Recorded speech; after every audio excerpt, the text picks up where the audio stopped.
Well, do you want to go ahead and kick us off, or how do you want to start off our very first episode?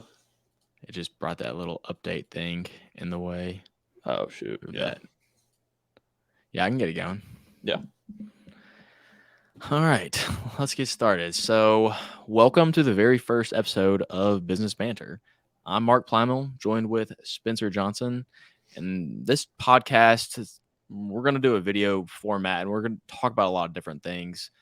This is our very first episode. What I want to talk about, first of all, I made a video recently on I think that the Roth IRA is a little bit overrated. So, I'm going to kind of explain why I think that to be true, get Spencer's take on it, and just kind of discuss, what I think about that and what Spencer thinks too. Also, we're going to talk about some of the recent home improvements that I did in my house. Spent a lot of money, but got a huge ROI from doing so. Just going to break down the numbers on that.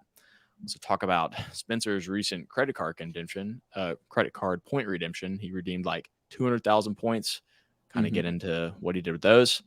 And lastly, we're going to talk about some of the plans that we have for this podcast or this YouTube channel going forward.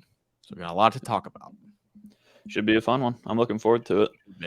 Definitely some controversial topics in there too. Absolutely. Yeah, especially with that point redemption too. A lot of people might think that what you did with those is a bad idea. I personally don't. I think it's fine, but others might disagree. Oh, yeah. I had some of those for sure, but I'll explain my case whenever we get to that for sure. But I'm definitely excited to hear more about your take on the Roth, because I feel like that's one that I imagine got some interesting comments in the comment section. But it did.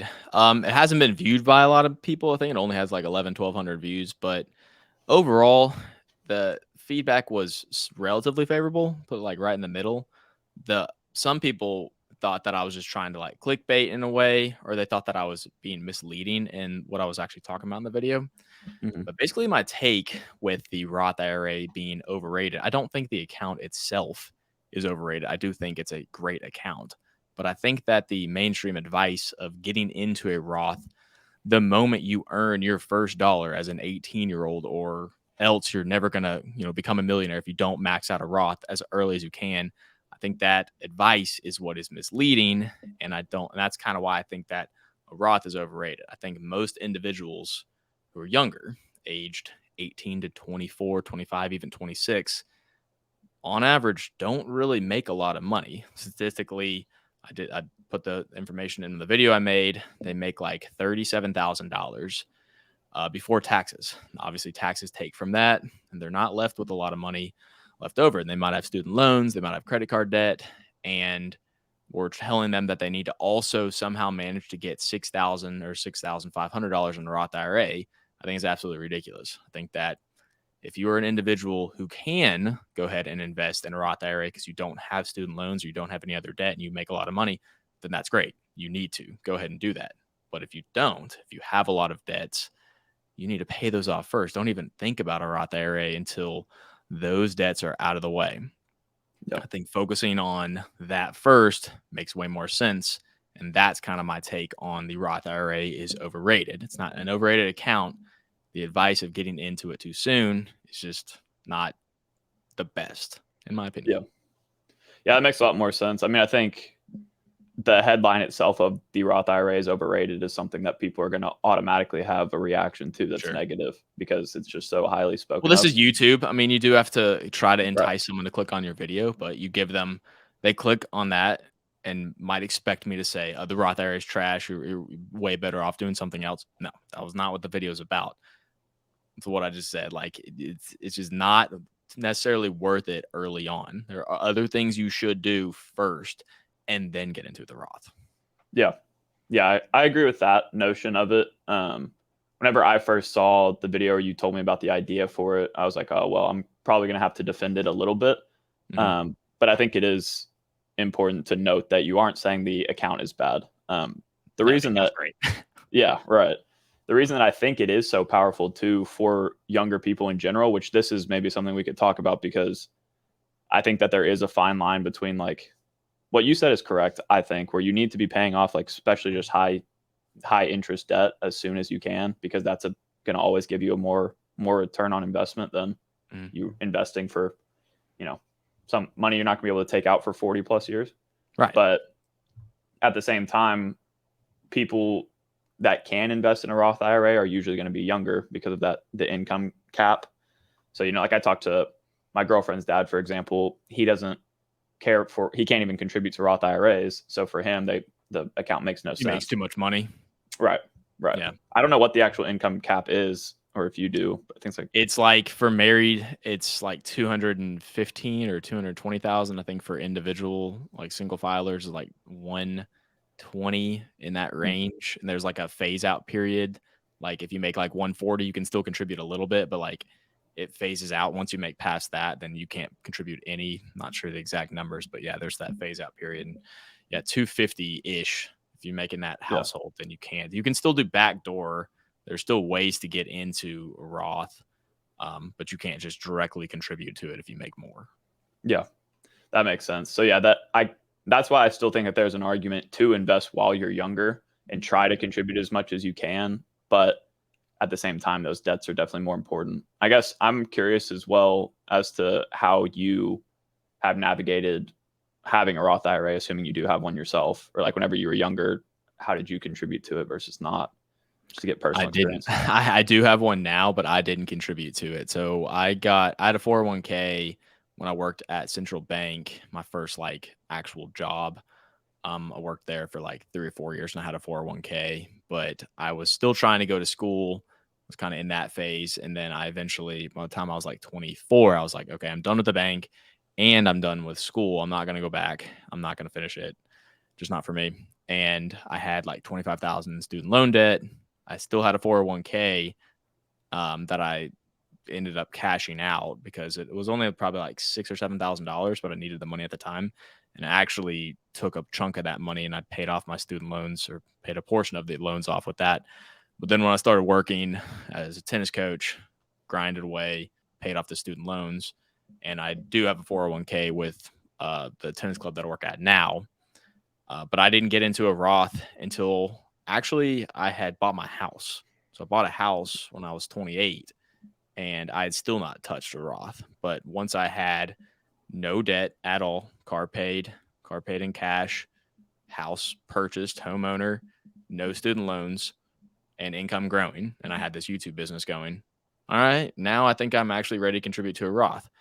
Mm-hmm. If I had contributed back early on, I was just going to take the money out anyways. It wouldn't have helped me in any way because I needed the money. I didn't have enough to continue to live, basically. Like I needed money to pay off stuff, and I kind of did it in that way. But now I'm 31, been in the Roth for like 3-ish years, but I've got a ton of equity in my house. I have no debt whatsoever. My income's the highest it's ever been. I think now putting that money in the Roth, so what? I started at 28 instead of 22. All right, It's not that big of a deal. I wasn't making enough money when I was 22. I think if I had to try like focusing on putting the money in a Roth instead of doing the other things, I don't know if I'd be in the position that I'm at today. I'm not sure. Yeah, that's a really good point. I think I was one of the people that, like, whenever I was growing up and starting to get into personal finance YouTube, like in college, before I started this channel and everything, I was definitely like not brainwashed in the fact that the Roth is like what you need to do, but that was the first retirement account I ever opened. Before I had a job that was contributing to a retirement account, I opened a Roth. I guess it was a couple of years ago now. And that first year, I just wanted to try so hard to max out my contributions to it, which it did take a lot of effort. And now I've talked to people that are further along in life, like yourself, for example, that maybe at the end of the year, you're like, okay, I do have $6,500 to set aside. I'll just deposit it all in and then invest it throughout the, coming months or however you want to do it. Right. But yeah, for me, it was like, I was in college. That's all grind. My work. Yeah. It was just like, I was trying to contribute to it, and it's a lot of effort for sure. Have you been maxing it out year after year? So I've only done it, I think I've only had it open 2 years. The first year I did max it out. But granted too, I technically had disposable income because I've always worked, like since I was in like high school. I've basically worked on through then. So I had some disposable income to invest. But actually whenever this year, I haven't contributed to it at all. The only investments I've made in there came from a rollover 401k from my previous employer that I worked for like 6 months with an actual 401k plan. Because now I'm doing the YouTube full time, which is awesome. But So yeah, I haven't contributed mainly because I was trying to stack as much cash as I could before I quit my job. So Right. putting $6,500 into a Roth it didn't make any sense for me at this time. So I don't It's know. hard. I think there's other things. Another point, I think there's other things that you could be doing. You're 23 years old. I think there's a lot of other things that you could do right now with $6,500 that would better your life immediately and, over time, like Right. investing that $6,500 into your new business that you just started. Like Mm-hmm. if you use those resources in an appropriate way, that could grow and expand your business. And in the short term, in the next 2 to 3 years, see a massive jump in your income. I think that's a way better use of that money than sticking it in a Roth IRA, buying mutual funds that are going to stay flat for the next 3 years. And then when you're 60 years old, you'll be able to get it out tax free. Again, the Roth is a great account, but I think that there are other things you can do young in life that can way better off your 30s and 40s and 50s, those other years that we don't talk about. We're only talking about when we're 60 and we can get the money cash out and take the money out without paying taxes. There's Yeah. still a lot of life to live that you want to have a good life. You want to be able to grow a business and do these things and buy a house and spend money without feeling the need to max out that Roth. Right. And I think you're always going to have the people in the comments or the people that just are going to do the math behind it and say, okay, well, at this, rate of return over the course of 40 Yeah. years, like technically, yes, that $6,500 could turn into The math something checks out. crazy. 100%. Yeah. Absolutely it can. But then again, I think the biggest point you just mentioned, which is something that I've been like um trying to really follow in the last like year or two, is like if I can invest in myself to increase my income by 2x 3x what I would have made at my 9 to 5 in this business, then that rate of return is going to be a lot higher over time. Much higher. What if you So doubled or tripled your income because of spending that $6,500 on new equipment or spending it on travel and or bringing people on, shows and all these different things that you could be investing that money in, that can immediately have a massive impact on your life as opposed to, well, I can't afford it because I got to put that 6,500 in this Roth and buy a mutual fund. mhm, But maybe next year I can and spend more in the business. That was my thought with it. And I think had I not bought my house, which I want to talk about here in a little bit, and done all the renovation, I've made way more money, at least in equity, by doing that. right. And if I had kept the money in the Roth, and been like, no, I can't buy this house because I need money saved over there, I think it would have cost me a lot of money actually. Yeah. Yeah. What is your opinion too on like, I mean, we haven't even broached the subject of the state of America right now when it comes to Mhm. how like not well prepared people are whenever even just like a $500 emergency comes up. You know what I mean? Like, There's I There's don't a know. trillion dollars in credit card debt. And Right. who are the people who have all this credit card debt? Well, it's a lot of people, but it's young people mostly. It's people aged 20 to 39 in that range. Like those are the people I would assume with the most amount of credit card debt. I feel like by the time most people are in their 40s, they've had time to just work a lot and they've had time to build up accounts. But yeah, it's young people who are also being told they need to contribute to a Roth. They don't even have enough money to pay their bills, and if one little tiny emergency comes up, they're screwed. Right. Yeah. Right. That's exactly right. And I think that's where it comes down to not just taking whatever advice you hear online like as Right. gospel and actually trying to apply it to your life. Like Yep. we're talking about personal finance at the end of the day. So there's no Mhm. like one pill that's going to solve everybody's problems. Like No.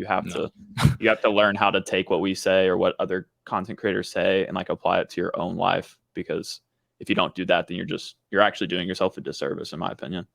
Agreed. And don't just run those calculators too. Those calculators are great. Yeah. Oh my God. If I started when I was 20 and I maxed it out and I'm at 7%, it's 1.5 million by the time I'm 60. Hmm. Yes, that is true. But you just totally acted like not anything is going to like change in your life throughout those next 40 years.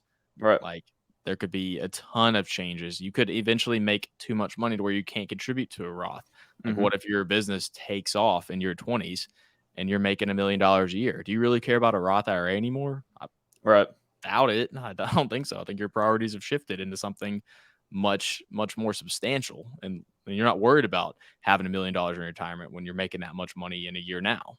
So there's Exactly. other things that you can be focused on. And that's why I just think that the Roth IRA is put too high on a pedestal, and there are other things to focus on.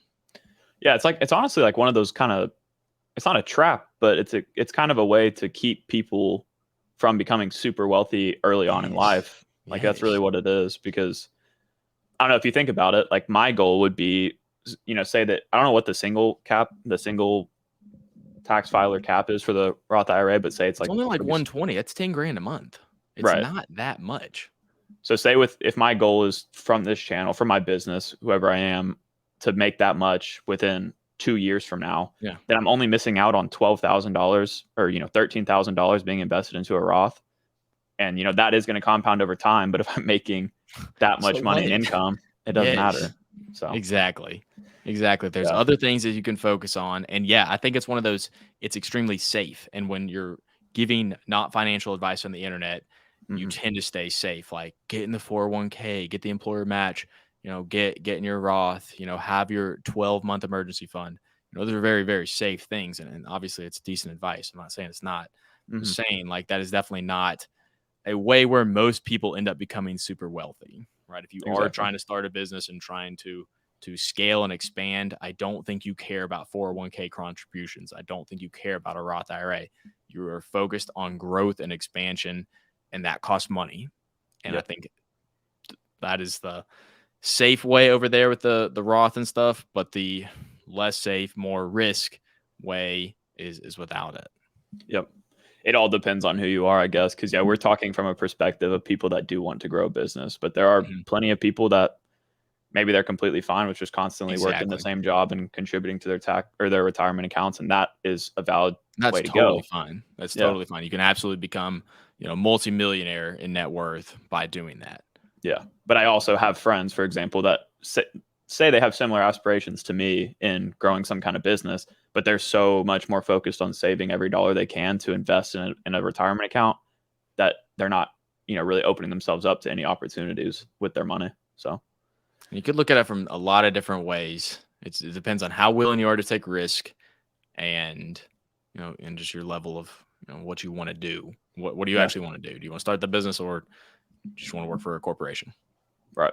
Yeah, and I guess from your perspective now, it's like if you do have the money that is disposable, you might as well invest, because why not? Yeah, for me, I'm gonna go ahead and definitely do it. I mean, our household is not 250, so I'm absolutely gonna do it. Yeah. Now, but it's a lot easier, like you said. I could do it at the beginning of the year or at the end of the year or whenever. It's not as big of a deal as it used to be. Yeah, it used to be like $6,000. I don't have that. I can't do that. There's no way. Yeah, it's like $500 a month or whatever. That was my whole thing. Is like, how do I set aside that much money? That's too much. I can't do that. I've got debt. I've got other stuff that are taking away all my money. And that's why I really do think you should, even before like you start a business. I like the idea of not getting into a business and trying to start that and grow it until you're out of debt. At least like the really bad type of debt. Like I do think student loan debt's bad. Some people don't. Yeah, that's an interesting conversation too, but maybe good for a whole nother episode. But yeah, I don't know. It's kind of like, to me, it depends on the interest rate, I guess, always. But yeah, people say that, and it is true. Like, yeah, if the interest rate is 4%, I mean, I get how that is low. I just think that it's a sunk cost debt. The debt is not an asset anymore. You already got that college degree, or you didn't. You're not going to get any future value from that debt, aside from the fact that it's a low interest. Yeah, like at least with a car loan, which I'm also not a fan of, but at least there is an asset. It's a depreciating asset, but there is something still tangible that you could sell. You can't sell your college diploma, right? You can't sell that. It's something you have or you don't have. Either way, with that student loan debt, it's just not a tangible asset anymore. Like if you wanted to get out of that car loan, you could just sell the car. Yeah, that's a way out of it. Like, I think student loan debt it's trash, and you should pay it. Yeah, I agree. I mean, I figured out whenever I don't even know why we did this, but my mom and I guess whenever I was like a freshman, took out like a $5,000 student loan for some reason. I don't even know why we did it, to be honest with you, or if we even meant to, but I guess we used the money, and we paid that off like right away. I was like, there's no point of having this here, but 5,000, pay that. Yeah, but whenever it comes to people that are in hundreds of thousands of dollars worth of debt, like that's something that'll follow you forever if you're not Dude, I feel bad for them. I mean, they got themselves into it. They signed the papers. They can blame whoever they want to blame, but they got themselves into it. I do still feel bad. I mean, that's a lot of debt. Yeah. And if your job is not paying you, if like you have 100K in debt and you don't at least make 100K a year, you're screwed. Like Yeah, it's rough. you're in a bad situation. Yeah.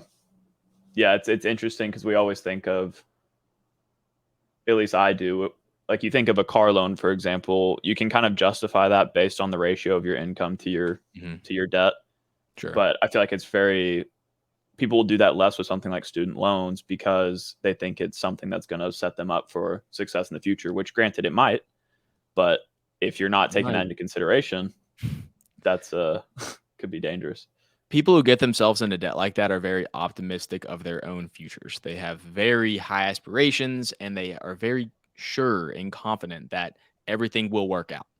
Hmm. That's what I think. They're so confident, like, yeah, I'm definitely gonna make a ton of money. So I have no problem racking up spending now and getting myself into debt because it's not gonna be an issue. By the time I'm 30, I'm gonna be making $200,000 a year. It's all good. Yeah. But that might not play out. It might Yeah. not play out the way you think. I mean, we could have another pandemic. We could have another. There's always something random that could come up, and I think being too confident in your ability to earn in the future is not a good strategy. Yeah, it's interesting because whenever you were just saying that, I thought about kind of what we just said about the Roth too. Is like that is in a way what we're also doing is confident in our abilities to increase our income. Mhm. Well, at least how I think about it is I'm confident enough to increase my income to a point where the Roth won't matter as much. So it's kind of interesting. What do you think about that ideology from the Roth perspective? Like being not wanting to invest in the Roth because you think that like in 2 or 3 years I'm gonna be making way over the cap anyway, so it's not worth it. Right. Yeah. That's fine. I think you definitely want to have a backup plan though. Like Right. you need a strategy that is kind of foolproof. Like there's nothing that's like perfect, but you need something that you always have a backup. Like if the Yeah. YouTube business doesn't work out, what are you going to do? You have one. You just left a good job. And if Hmm. the YouTube thing, you do it for 2 years and you're stagnant, you just burn out, you have a backup. Like you can Right. easily go back into a job like that. Um, yeah, I mean, I could see not doing the Roth because you're confident in your future. That's kind of what I did. I was just not so necessarily confident in my future earning abilities, just more so I'd rather be debt free before I started to invest, or at least debt free besides the house. I'd rather Yeah. be in that position before I started investing in a Roth. I was Yeah. never like overly confident. I still don't, I'm not that confident that I'll end up making like way over the earning cap. I don't know. Yeah. But um, yeah, I could see how that's a decent strategy. Depends on Yeah. how old you are, maybe. I was going to say that, and as well, we're the difference between the two ideologies when it comes to being confident in your earning abilities for student loan repayments Mhm. versus Roth IRA contributions is one is disposable and one's definitely not. Like you're Right. for a student loan, you're spending money you don't have, but like you can't even afford to lose. But a Roth, You're at not least you making any could take it money. out, In like college, with you're not penalty. making anything. Right. You're spending. You're spending. You are earning nothing to go to college. You are spending to get your degree in hopes that you get a job that's good enough to pay those loans back. Right. This Yeah. That's the biggest risk of all, isn't it? Like I think that's such a big risk. Hmm. Yeah. No, I agree. It's that is definitely becoming a bigger and bigger issue in the US, obviously. I think it always Mhm. probably will to a degree, but It's unfortunate. I mean, I'm got into personal finance with the Dave Ramsey stuff. Like that was the most influential person to me. And mhm, then like once I was out of debt in a way, like I got into the credit card stuff and then other people have influenced me a lot. And now obviously I guess I'm somewhat of an influencer, but mhm, I'll never not, I guess, preach or talk about or encourage like leaving debt on the table. Like I don't care about like people talk about leveraging debt and stuff like that. I think it's stupid. Like, yeah, what are we leveraging? Are we talking about real estate? I guess that's a whole nother thing. But if we're talking about consumer debts, I say always 100% pay them off. I don't care about the interest rate argument. My take on it, pay it off. yeah. Yeah, it's That's it. interesting. I don't care about the rates. Just pay it off. Yeah, and I think it's cool too to see that you personally may ascribe to the Dave Ramsey approach, but also are such a big fan of credit cards, because that is something that's, it's called like Dave-ish. There's a lot of people like that. Yeah. They're known on Dave Ramsey. He talks about them. They're Dave-ish. They do all the other stuff, but they won't get rid of their credit cards. And I'm definitely in that way. I'm not getting rid of the credit cards. I like them. Yeah. And I think too, though, that I agree with you to a degree. Like, I think you can leverage debt in a good way, especially when it comes to real estate, like you were talking about. But it definitely depends on the type of debt. But I do agree with you in the fact that, like, people will tell me all the time that you can really leverage like 0% intro APR periods on credit cards. And I'm like, to me, that's like, it crosses a line for me personally that I will never use that, because I'm also somewhat, I think Dave Ramsey's teachings are great for people that are in debt. And then I think you kind of graduate a little bit past it whenever you understand it a little bit more. Right. You do. Which I guess is the Dave-ish approach. But yeah, like, I think that's just such a slippery slope to be like, oh, well, I can't afford this right now, but if I put it on a 0% intro APR card, I'll be good. What are you buying? What are you buying that like really justifies that? Is it one big bulk purchase, or are these little, like, you're just paying for your life and just waiting to pay off your life in a year from now? Yeah.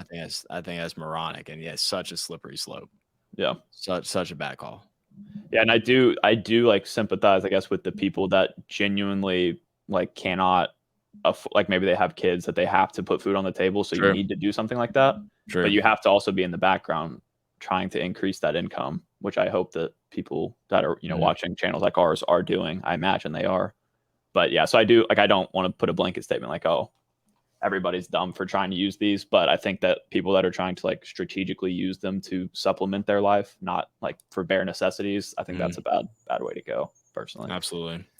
Yeah, you can leverage them in a good way with like the balance transfer. Like, if you do have a balance on a credit card and you're trying to pay it off, you're working really hard to pay it off because that interest is so brutal. So yeah, a really good strategy is taking that balance on that credit card, transferring it over to a new one with the 0% APR, and then still continue, don't put any spend on it. Continue to make those payments, but now you're not getting eaten alive in interest. Right. So it can kind of speed up your payoff process. Stuff like that, absolutely take advantage of. Yeah, just opening, like the guy I talked to in that one video, Hondro, he put like a vacation on his Discover It card for like the 0 APR, and he's been making monthly payments on it. Like, bro, you're making monthly payments on your vacation. Like, when you think about that, like, your vacation, that is a sunk cost. You took it a year ago and you're still making monthly payments on that. Pay it off. You can't do that. Come on. Yeah, that's one of those things where it's like, I don't know how the vacation had to be pretty dang good for me to be able to, or want to pay it off for a year. But I don't think any vacation will be. I don't think any vacation is that good. I don't care what I'm doing. I'm not making payments on my vacation. Yeah, that's pretty crazy. If I'm in that spot, I'm not going on vacation. I can't be doing that. Yeah. I think another slippery slope too that I know a bunch of people made videos about, including Daniel Braun, but the pay over time feature with things is another thing that I think people are definitely using more. I can't believe that's like illegal. I can't believe how excessive. You can do that on like buying food. You can make four payments of like $8 on your Chipotle meal. Yeah. People do it. Like, they offer it because people do it. Like, what? You can finance your entire life if you wanted to in America today. Yeah. Like, that's awful. It's really interesting. Have you ever used one in like a beneficial way to you? I mean, I can give an example in my life just since I brought it up too. I think because one of my buddies reached out recently and he wanted to buy a new laptop, which he has the cash to pay for in full. And it wasn't like a super expensive laptop. Let's say it was like $1,000, which I guess is expensive, but let's just put it at that number. Sure. And the way that they offered it to him was you can make, like you said, 4 interest-free payments of $250, and pay it off within, 2 or 4 months, whatever it was. Like, I don't know how often they took the money out, but my advice to him was like, as long as you do have the money for it, I don't necessarily see an issue with you doing that, but that is also with the understanding that you cannot be using that money for something else now. Like, it needs to already be set aside. So it's like, it doesn't really make a difference either way, but if it makes you feel better, I guess do that. But I don't know. I did something similar. My example personally was I actually did it with a laptop. My first like laptop I bought whenever I was going to college, I think I did like 4 payments on it of like the same kind of thing. And it worked out fine for me because I know I'm responsible with my money, but Sure. it's not something I recommend to people that I don't know very well. And I won't ever recommend it on my channel because it's such a dangerous thing. I I understand that. I can Yeah. see how that makes sense because at least it is a purchase of something substantial that can provide, immediately like immediate value to your life. Like a laptop is important. Like, you and me, like we definitely have nice laptops Mm-hmm. because we use them for work. Like it's a 100% necessity. Like it's helping this video be made right now, our laptops. Right. And also they're business expenses, so it doesn't matter anyways. You Yeah. can write them off, which is awesome. But Mm-hmm. no, I have not done anything like that. The only item that I really financed was my bed a long time ago when I was Oh, yeah. 23. Biggest mistake of all time because the thing when you finance stuff, you still have to pay for it. Like you Yeah. just said with the 250, like you still have to pay for that. Like you just put yourself in debt, even at 0% interest rate. I had to somehow come up with making $3,000 to pay off my bed. Like, Yeah. how stupid is that? I'm trying to sleep on my bed and I don't even own it. I don't Yeah. know. I've never done anything like that ever again. Any bulk purchase that I make, I'll open up a new credit card Yeah. and like for my laptop and like for my camera, stuff like that, I'll get a new card. I'll hit the welcome offer with it and then I'll pay it all off. I'll use the welcome offer to pay off a portion of it and then I'll pay the rest of it off immediately. And that's it. Then I'm done. That's a smart way to do it too. I guess I'm also, yeah, like the buddy I was talking about isn't super big in the credit card game, but for me personally, that's how I think of it. I mean, it's obviously a really smart marketing tactic because if you walk into a store and you see a bed for $3,000, if you see that it will give you the ability to finance it, you're automatically in your mind going to be like, oh, I can actually afford that. That doesn't sound as bad. Because they But have the big zero. They have right. you see the zero, you see zero down, zero interest for like 12 months. You're like, sick. I can totally pay that off in 12 months. Absolutely done, sold. And if they Yeah. said, there wasn't there, like you're saying, and you just had to pay $3,000 a day to get your bed, a lot less people would buy beds. Yeah, absolutely. I mean, that goes for anything too, but I think a good like litmus test for it maybe is like if you're sitting there and it's going to physically pain you to pull that money out of your bank account right now, then you shouldn't get it either way. I agree. But I like for agree. I had me, no business doing that. yeah, Awful exactly right. decision. So that's how I treat things now, and definitely playing the credit card game wisely helps these days in getting you some value back and making you feel like it's a better, like you're getting something back rather than using a 0% APR period, I guess. But like I just Yeah. don't even consider those a real thing for me to I use. mention it in the videos because some people will ask, like, they want to know if like that's a part of the welcome offer, and I'll mention it. But in Oh my yeah. head, that it doesn't make me want a card anymore at all. The Hmm. only thing I care about when I'm getting a card is the multipliers, any credits offered, if it's got an annual fee, or mostly the welcome offer. That's it. Yeah. Not looking at Yeah. anything else. Yeah. It's the same thing that every time I do a watch me apply video, I'm like, I scroll through the terms. I'm like, I do not care about these APRs, and this is why. Because I will Yeah. always pay my card off in full. So I was like, don't look at these numbers because you're never going to not pay it off in full. If you're not going to, then don't get the card. If you're in a position where you can't pay off your credit card in full, you just can't get it. You're just not a credit Yeah. card person. You have no reason to have them. Yeah, because any ounce of value you get from them, well, first of all, if you're getting, even 3 to 5% back, that's nothing in the grand scheme of the interest you'll pay. But No, it's even the trash. welcome bonus will get completely wiped out within a year, I imagine. Yep. Numbers will differ from person to person, but that interest will kill you. So, yeah. It's not good. Nothing worth getting involved with. You can avoid Yeah. it. I guess now that we're already talking about debts and interest and stuff like that, I think it's probably a good time to maybe transition a little bit into your video you made about your house renovations. Because Yeah. personally, I think that was a super interesting topic, and I really Yeah. enjoyed the video. But Thank you. yeah, I'd like to hear I more thought it about was that. I thought it was sweet. No one watches that. Every time I upload videos on my channel that's not anything to do with Chase or American Express, I can go ahead and just bank on getting like 500 views max, maybe Yeah. 1,000. For the moment, I had just changed the thumbnail to like Chase or something like that, or American Express, 10,000 views. No, but Uh, it's funny. Yeah, I did a ton of work. My wife and I did a ton of work to our house. We've been here now, owners for almost 3 years. And like a year or two ago, we updated the kitchen. We did a lot of work in there. New countertops, new sink, new tile backsplash, new appliances, all those things. But the one problem that we still had with the house was the flooring. It sucked. It was really nasty old carpet, beat down laminate that was like 15 years old. We're like, all right, let's update it. So we got all new laminate throughout the entire downstairs and up the stairs. Got those like laminate as well with like these white risers. The hallway upstairs, laminate, and then in the 2 bathrooms upstairs, along with the laundry room, we put in a porcelain tile. So in total, we spent like, I think 7,500 on all the new flooring. But after everything was done, we went ahead and got an appraisal, and our house was appraised at 265,000. Which for you guys listening and watching, you might think that's like super, super low. But I live in Lexington, Kentucky. I don't live in Austin, Texas, or Nashville, Tennessee, or New York.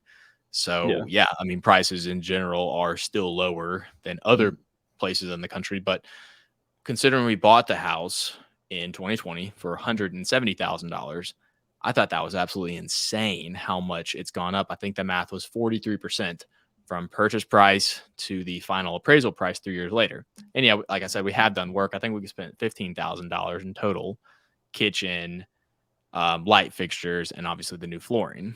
So $185,000 all in to now have a house that's worth $265,000. I think that's amazing. And that's a Yeah. ridiculous return. And I don't think it'll ever like keep going up that high, but I was only expecting it to get up to like 200 at most. So to be at Yeah. 265 kind of just blew my mind. Yeah. That's awesome. It just goes to show, again, like we were talking about earlier, how the power of investing your money in other ways can give you more immediate dividends than waiting 40 years. We put 20% down back then because we had it. It was $34,000 down. We'd saved that up. We had the money ready to go. So right now our mortgage is only $128,000, but the house is worth 265, and that's just the fair cash value. It could probably sell for more than that. Houses in the neighborhood sell for like 280, but an appraisal is always going to be a little bit lower than what you might actually sell for. So it depends on how hot the market is. So if we sold for like 280, I mean, we're walking away with like $150,000. Now the problem is where if we sold the house and walked away with a good chunk of change, like $150,000 cash, where would we buy? Because if we tried to buy a house, well, all those other houses around us are just as expensive. Like they've gone up in value just as much as ours. So that money isn't like real money. Like if we sold and rented somewhere, then it kind of is like real money. But if we sold and tried to move into another house that's like a little bit bigger, it's kind of a wash, which sucks. Right. Yep. Yeah, it's interesting. I guess the most strategic thing, and you correct me if I'm wrong. I don't own a house, but technically what you could do is sell it while the market's more hot and then just rent for, you hope that in the next year it comes down, the market comes back down and you can buy again after renting. That's so much work. It's a risk, man. And I love this house and I never want to sell it because I just want to pay the mortgage off and, keep it as a rental, just cash flow the entire difference. Yep. But I don't want to cash out refinance either because our interest rate is at 2.8%. Like the only way I would ever do that is if I could get an interest rate that's like at like 4%. I would be okay doing that because that's still so low. But right now rates are at like 8% or like 8.5%. So if I did sell my house and try to go buy somewhere, I'm paying more for the house and the interest rate is absolutely insane. It's kind of a bad time to do something like that.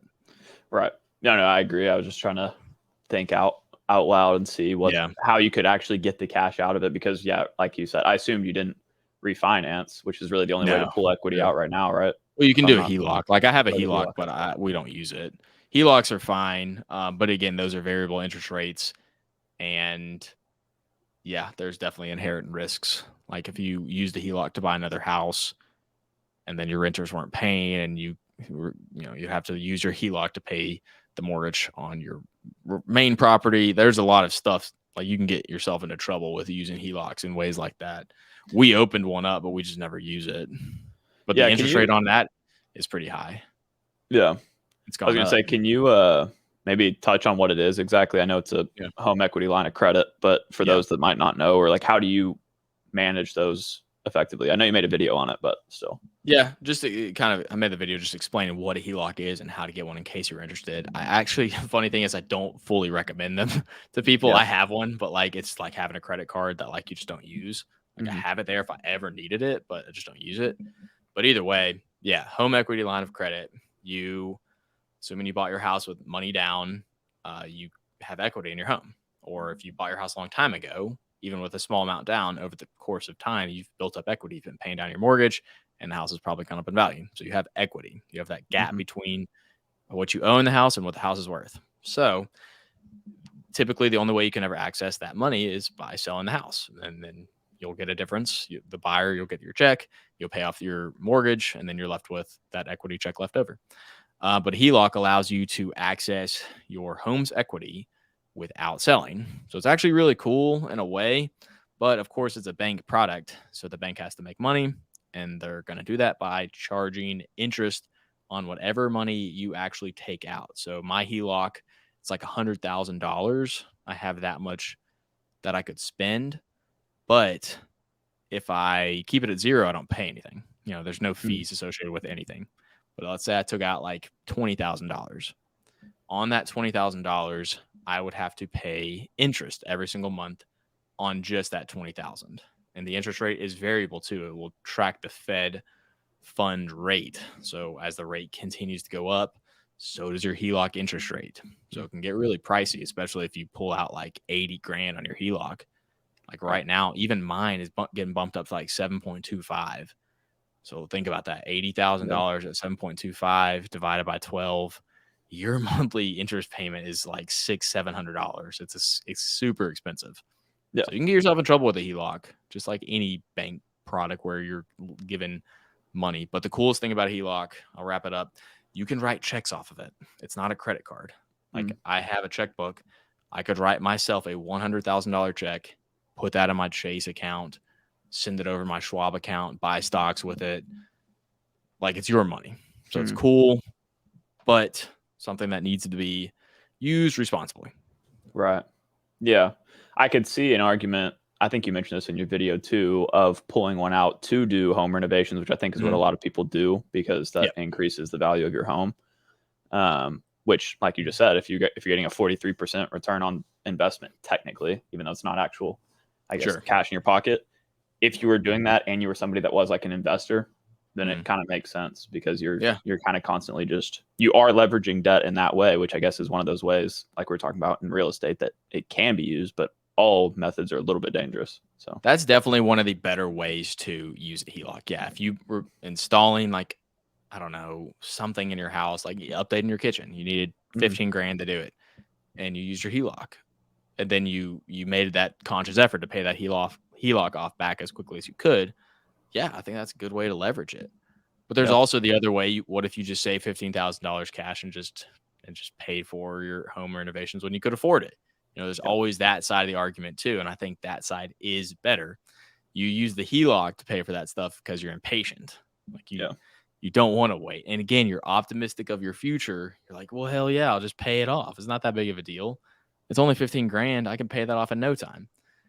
Yeah. Slippery slope stuff. I hate it. Yeah. I mean, we have our HELOC, but we only spent $7,500.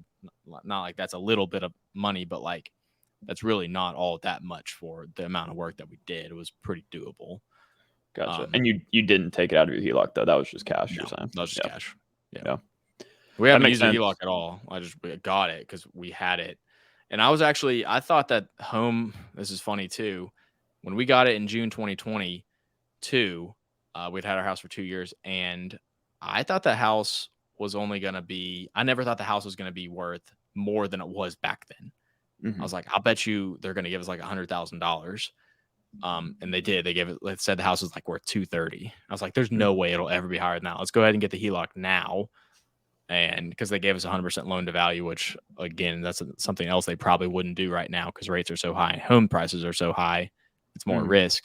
But that's why I was like, let's go ahead and get it now. But a year later, our house went up another $35,000, and I doubt they would have done 100% loan to value, but still, we could have gotten more if we had waited another year, which is just nuts. It's nuts. Yeah. I mean, obviously, we can never guess that kind of. I think that was probably the best move to do it then too. But yeah, I was just like, let's go ahead and get it now. It's at a low rate. I mean, if we have it there if we need it. It's like I kind of think of that as like a huge emergency fund. Like if something like catastrophic happened, like someone gets super sick with like cancer or awful things, like that's kind of why I have it. It's there if we ever need it. We definitely have money in other places that I would use first, but it is there if something like awful happened. Yeah. I guess what other options do people really have whenever it comes to something massive coming up in their life besides taking out like a personal line of credit that has even higher interest rates, right? I mean, there's not The really good HELOC is the options. best way to do that because even throughout all of these Fed rate hikes, my interest rate on my HELOC is still just 7.25%. That is still relatively high. But if you look at personal loans, if you go to like the lending club and like look at those awful predatory loans, they start off at like 16, 17%. And there's massive closing costs and they destroy you in that way. So where my HELOC, yeah, it has gone up in like that rate, but still it's super, super competitively low. Yeah. And you can write checks off it. Like that's your actual money. And the payback terms are super favorable too, because you're only paying regular interest. It's not like amortization, like a mortgage. It's just flat, simple interest. And you have a 10-year draw period and a 10-year payback period. So for the next 9 years, all I would have to do if I needed it, I would just have to make payments on the balance, interest payments on the balance. I would owe nothing to principal. Interesting. Yeah, it's definitely a powerful tool that I had a very, very slight understanding of. Basically, I knew what it stood for until I really watched your video and just started thinking about it on my own. It's a pretty good account that can be useful. Right. It can also be abused, just like everything in the finance world. But overall, it's good and bad. It's good and bad. Yeah. I think that's a good way to summarize. Every So financial a credit card's good and bad. It's the same thing. There's a lot of good that can be had from a credit card, and also you can ruin your life with them. I mean, depends on who you are. Exactly. Yeah, it is really cool though. Just going back to seeing that value of your home increase. I think that's such a tangible way to just see your work come to fruition a little bit and see that you made a good investment. So that's cool. But the funny thing is, we only spent $15,000. Yeah. Like that's not that much. But the rest of it just came from whatever goes on outside of your control. Like we can't control the home prices. That's out of our control. We're just along for the ride. So it's really interesting to see it from that point of view when we only put in this amount and we got that much back. Yeah. Kind of crazy. And either way, even if it didn't increase the value of your home that much, or even let's just say at all, I would imagine that those renovations were still wanting to be done in general. So it's bettering your life in some way if you just live there. So, we loved it. I mean, our house was, it's now like 18 years old. So it's not that old, but like it needed work. I mean, it had all the original appliances, all the original everything. I didn't mention this in the video, but we also did get a new HVAC and a new water heater. But that's not renovations. That's just, utilities that you have to have. So I didn't factor that into any of the calculations because I don't really think that math works that way. It's not a home improvement. I mean, the HVAC broke, the water heater broke. So we had to buy that. We had no choice. We didn't have to renovate. Yeah, it's maintenance. We didn't have to renovate our kitchen. The kitchen worked. We just wanted to. So, and we made it nicer. That's like a reno. Yeah. Funny side note. I'm glad that you call it a water heater because my stepdad, he's like ingrained in my brain that people that call it a hot water heater are just saying like they're saying something really redundantly because you're not heating up hot water. You're just heating up normal water. So every time I hear someone say hot water heater, it like irks me these days. It's just a water heater. I know. It heats the water. It also doesn't have to. Yeah, because you can have cold water come out. It's just how much you turn up the faucet. I know. I don't know funny. why. It's just has stuck with me forever. Now every time I hear somebody say it, like I watch a bunch of videos. I've been watching so many van life videos recently for whatever reason, Oh God. and they all call them Van hot life. water heaters for their vans. I'm like, it's not what it is, but whatever. We'll go with it. Dude, van life would be absolute hell. I could never do that. Yeah. They try to glamorize it, and then I like the breakdown videos where they're actually like, a year after van life, I would never do that again because it was awful. Yeah. It's actually an interesting point too, because I've been in this. I'm in a stage of my life now where I'm planning on moving.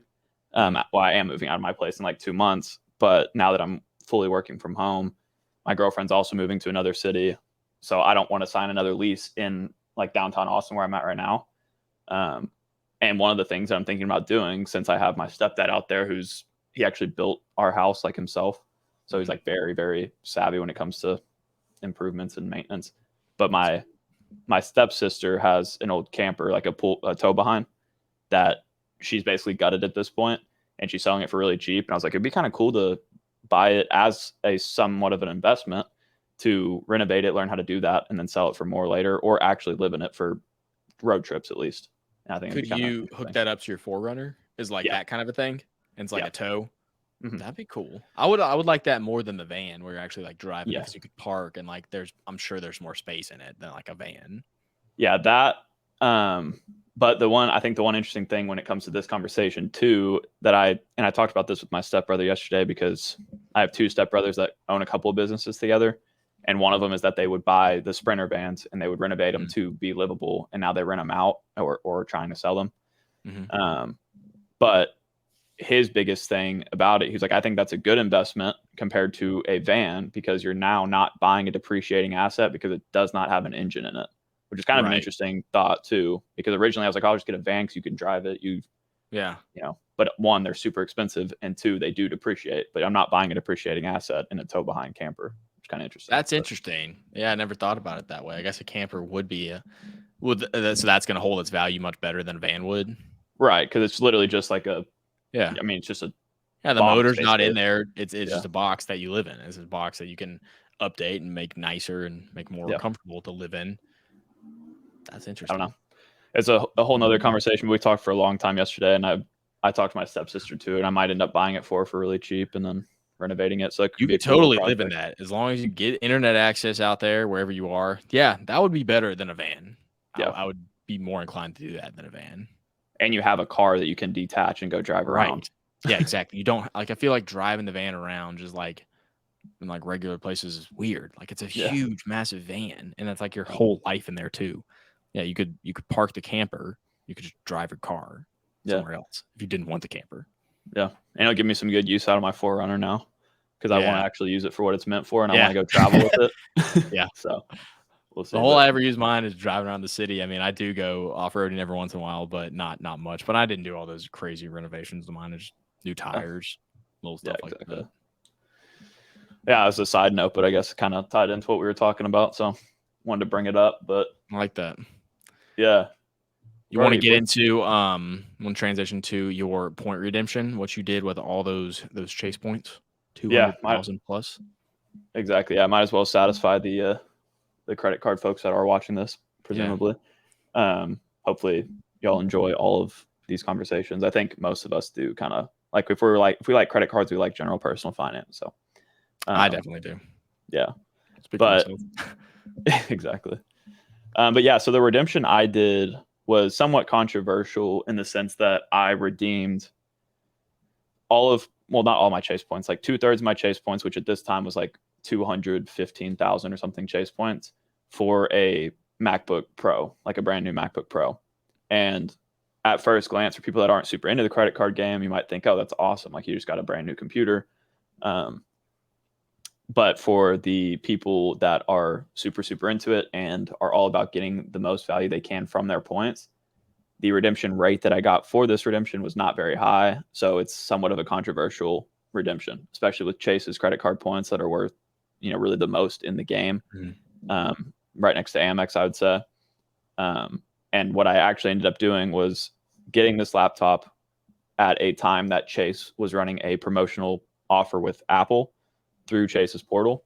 So I got technically a 25% boost on my points in the Chase portal to get this laptop. So I got 1.25 cents per point in value from this. But if I was to use those 215,000 points for Hyatt stays, for example, which is a way to get a ton of value from your Chase points easily, I could have gotten 5 times that value if I got the right redemption. So it is controversial in that sense. And what I kind of came to the conclusion of in a shorter way here is that redemption does not make sense for everybody. I don't think. But the reason it made sense for me, especially, is because I have a YouTube channel where I'm referring people to my cards on a daily basis. So the amount of referrals that I can get and welcome bonuses, like all the bonus points that I get from having this channel, is what makes that justifiable for me. Right. Obviously, if you're on Team Cashback, though, if you're like somebody that is only ever getting 1 cent per point in all of your redemption value, that was a really, really good redemption technically. Because I got 25% that's higher. value. It's higher than normal. Right. So it's just very interesting because I post a lot of stuff on my channel about travel credit cards and how to use your points for the most value and how to get the best redemptions possible. So to do a redemption like that, I think was pretty controversial on my channel. But at the end of the day, I think it's a smart redemption. And I think that in general, people should be using their points in whatever way actually betters their life. And if you're sitting there worried about getting 10 or 15 cents per point for some trip to the Maldives, you're not really using credit cards how they should be used, because you're just never going to end up using them, and then they're worth nothing. So, right. I don't know. Yeah, I personally like it. The one thought that I have, so you made a business purchase. Can you, I guess are you going to be able to write that off of your income? Yeah. So you redeemed those points. That's the one thing I can say, like, for a business purchase, because I know you did get a higher, rate by doing that, but could you have, I guess, been able to just pay cash for them and been able to pay cash for your laptop and be able to write that off your taxes or write that off your income? I think it's a super interesting conversation, actually, and one that I could use your input on too. I think I've come to my personal conclusion on it, but the fact of the matter is that the majority of people cannot write that off because you use points, which are not usually, you're not like your welcome bonuses and your points that you earn from spend, you're not being taxed on. You just get them as like a reimbursement or whatever they call it, like a refund or something. So you don't report it to your taxes. But for somebody like me, once again, with the YouTube channel, Chase is going to send me a 1099 for all of my all my referrals for the year.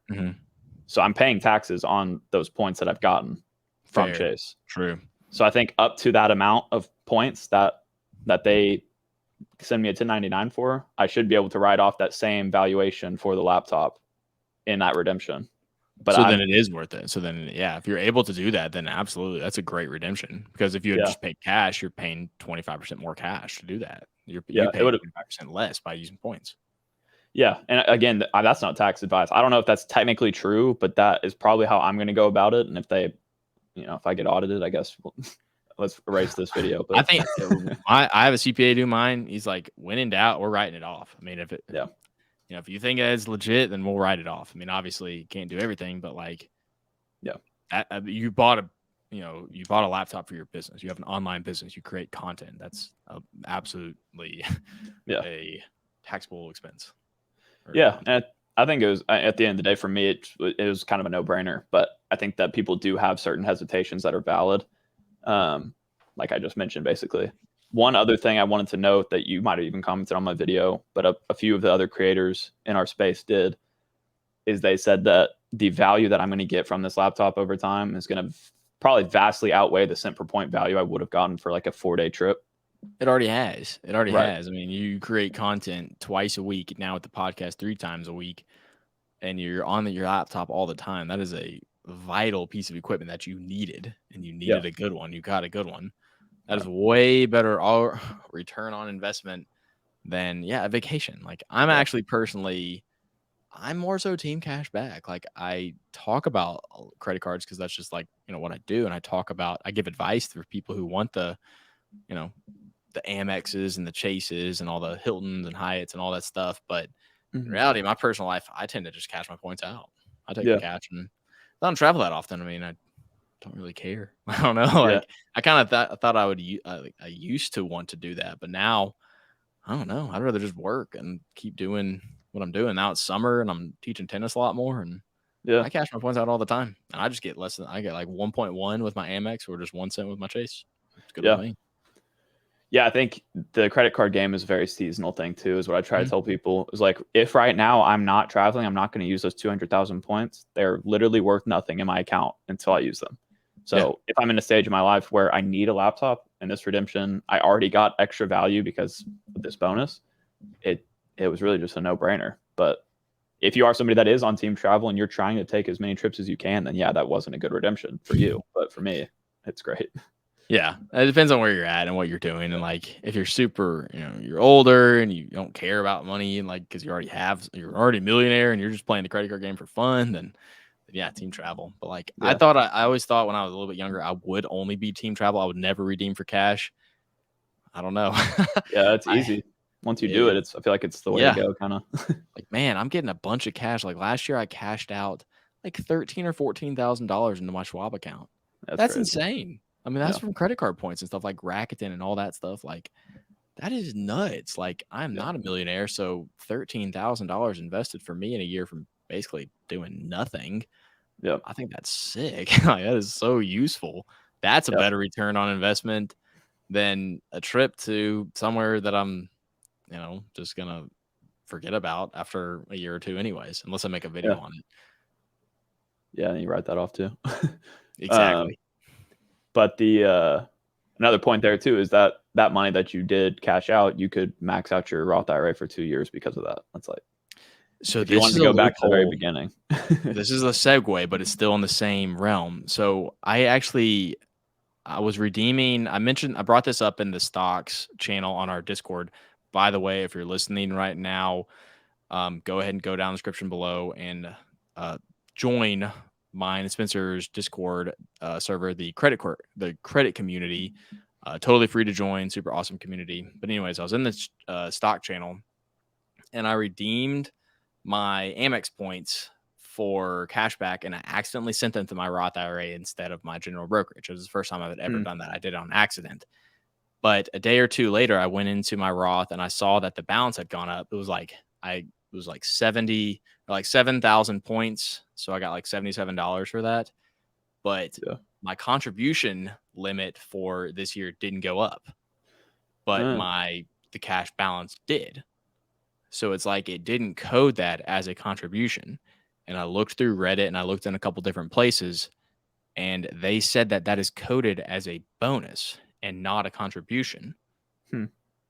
So, like, is that a hack to contribute more than 6,500 since those are just bonuses, like an account bonus? Yeah. Or is that still the same thing and then it's just not, like calculated on Schwab's end? No, I think you're right, because it's kind of similar to, I just did a 401k rollover to my Roth IRA, and that does not add to your contributions. So I still have $6,500 I can contribute, even though it was like Because it was a $2,000. rollover. Yeah, it's a Yeah. bonus. So it's Yeah. like if I cashed out 10,000 or 100, like a million MR points, that's I guess $11,000, and I cash those out all into the Schwab account, my Roth. Would I still be able to contribute 6,500 of my own cash? I I think think the I think answer is so. Yeah. yes. Yeah. So isn't that like, what if I was doing that with all of my points instead? How amazing would Yeah. that be? Yeah. Exactly. And that could give you a Mhm. far bigger return on investment, technically. And you're playing both games of investing your disposable income, which are credit card points. Right. And yeah, Yeah, credit card that's really points, interesting. that's just cash back. That's just cash back and like rebates from your stuff, or, we'll get referral bonuses, things like that. That's not like a real money. It's not like a real income. Right. Yeah. I think my whole point in making that video, going back to the redemption video, is to show people that you do not have to worry about getting the absolute maximum value from all of your points every single time Right. you redeem. It No. ruins the credit card game, because then you might not even be taking trips you really want to take because you got such a good value for your points. Like, that's not what this is all about. So true. And so I don't know. You're That's only taking the trip just to brag in the credit community Discord about how good your redemption rate was. But you don't even like where you went. You weren't even happy with your trip. You thought it sucked. Right. But hey, you got 12 cents per point. Let's go. Exactly. And that doesn't even take into account too the fact that you do have to spend money on these trips at some degree.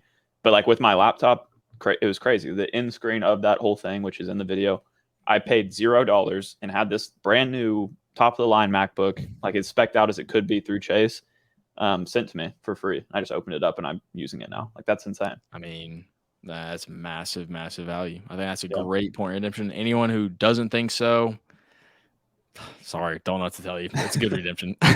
Yeah.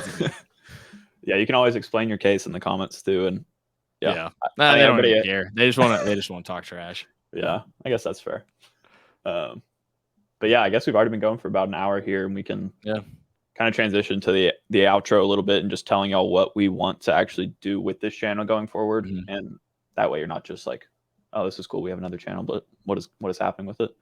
But yeah, if you want to talk a little bit about it, and then I'll kind of round off what you miss if you do miss anything. Yeah, so my channel is not changing, and neither is Spencer's. You know, that content will not change, you know, very slightly from video to video, but those channels are going to remain the same. This one was designed to have more conversation style content, like what we just did in this video, where, you know, just talking. We have talking points. We want to talk, you know, all things. We want to bring on guests. We want to talk about travel, talk about, you know, ways to make money, all those things that we kind of make videos on, but we want to do it in a more conversational way. And the way you do that is by starting a podcast. And I don't know of any of the other credit card content creators or the personal finance content creators that have, at least our size, that have a podcast. So I was like, well, let's go ahead and you know, dab into that and see, you know, how it goes. But want to make one of these videos a week as long as we can. I mean, I think they're pretty simple. Just have our talking points and get into it. Hopefully, you know, we disagree on topics. I would like that to happen every once in a while. We can get into arguments about why I think my way and why you think your way. But yeah, that's kind of the idea. Yeah, I think it's definitely, I wouldn't expect, this is not supposed to be a place where we're going to try to retention hack you and get you to watch every single second of it. Like, I think we probably will be adding like chapters so y'all can skip around, which it does take a while for the, like, of the one thing we'll do on this channel that does take a long time, honestly, but I think it's really beneficial for y'all. But again, it's not like we're not going to sit here and try to edit this super highly. It's basically just a conversation that you can listen to on other platforms too, we should mention. I'll make sure that all these are going out to all of the other places where you can listen to podcasts, Apple, Spotify, everywhere. Wherever you get your podcast, you'll be able to listen. Yeah, so that's kind of the idea behind it. It's mainly audio, but we are going to be on video because we're talking to each other virtually, and you can watch it on YouTube, comment there, which is the coolest part about YouTube. And I think some of the bigger points too is I think it's going to tie really well into our credit community Discord, because we do eventually want to work in y'all giving us topics to talk about or asking questions that we can cover here for, you know, 10 minutes or so, whatever it is. I think that's going to be a big thing about it. We'll have the Discord linked in all of the descriptions. I imagine it'll just be part of our descriptions. And I'll be mentioning this more on my channel too, because to me, this is a really great way for me to be able to not just talk credit cards, but talk about what I, you know, ultimately wanted my channel to kind of be about. And whether I just stay credit cards on my main channel and also just have this as my personal finance channel in a way, like that's kind of how I see this happening. But it's going to be very conversational and very open and hopefully interactive with y'all as well. So should be really enjoyable. Yeah. If any of you guys out there want to come on as a guest, if you think you have an interesting story, you know, something, you know, interesting to talk about, you know, business, finance, money, credit related, travel related, anything like that, then go ahead and reach out to us. We're going to have the email for this podcast down in the description below, of course. So contacting us there is a simple way to get in touch with us, but also through the Discord or our personal channels. Anyway, if you want to come on, we can definitely try to set that up. Yep. Yeah, I think I'm always going to keep pushing that people can just DM me on Discord because I'm on there every day now. Yeah, me too. I pretty much always have it opened up. So that's a very simple way to get in touch with me. Yep. Or Spencer too. Yeah, so that's really what this is all going to be about. And this is obviously just episode 1, but we have plenty of ideas to keep going and should be very conversational and enjoyable for all parties. So Absolutely. I'm super excited about this. Thought that first episode went pretty well. Yeah. Hopefully the viewers agreed. Yeah, we'll see, I guess, in the comments and We'll stuff. see. But thank y'all for watching. And Yeah. well, definitely for the end of each of these, we'll point y'all to last week's video. Normally, this one we don't have one, so maybe we'll just put the latest one up there or something once we start uploading. But definitely check out all of them. Yeah. Are we going to also? I'll just say this. So ideally, every new one will go live on Mondays at 5 p.m. Eastern Standard and 4 p.m. Central Time. Okay. Yeah, so that's the idea. We're going to make sure that those all go live right about then. And should have one of these for you every single week. Yep. Listen to it on your commute. You don't have to watch us. You can listen to us anywhere. But yeah. Awesome. Well, that was fun, Mark. Yeah, that was really good. Thank y'all for watching. Thank you, guys. Cool. Let's go ahead and